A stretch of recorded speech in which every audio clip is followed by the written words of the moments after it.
Welcome everyone, this is your serious war gamer who reviews interesting toys from a adult collector's point of view. Now, what's coming out here in a few weeks is a bizarre line, but a fascinating one for those interested in serious gaming and has a occult background. And this is a extension of a kind of new area in the Novelmore Playmobil area of development. And this is an area, the Novelmore or Novelmore, has been kind of this warrior area, this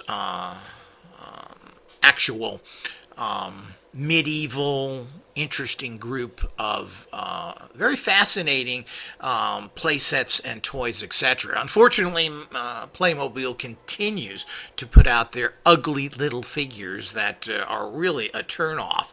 But their actual sets are pretty good, and I'm going to go into a more serious review of them as I continue here. I've got many of them which I will be unboxing, etc. What I'm going to talk about briefly here is the Voilet Vale, part of the Novelmore line, which is kind of like a Game of Thrones line. But as I said, I'm going to go into that. But what's interesting is the Voilet Vale, which in itself is kind of odd.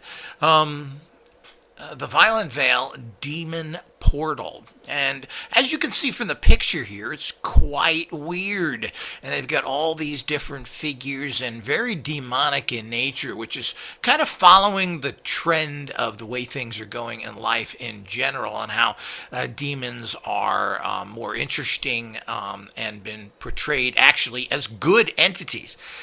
Certainly, this doesn't look like that, but it's certainly a fascinating, fun, and pretty dark little set.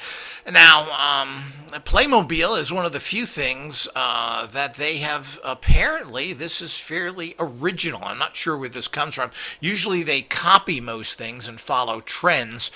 This seems to be something they finally come out with new. I'm not sure who's done this, but it is very spooky and demonic looking, and they've got a whole little line of these things. So stay tuned, everybody. I will have an unboxing of this soon. It's going to be released in a week or two from the posting of this, and it's a fun, cool thing. This is a great thing to add to create atmosphere for all those occultists out there, and just a fun item to have around. And the serious wargamer, as I am, that uses a lot of catapult technology to a true war game. This will be an interesting addition, another building, another power spot to delve into. I love to meditate on these things in general before doing magical practices. So stay tuned, everyone. This is wild stuff.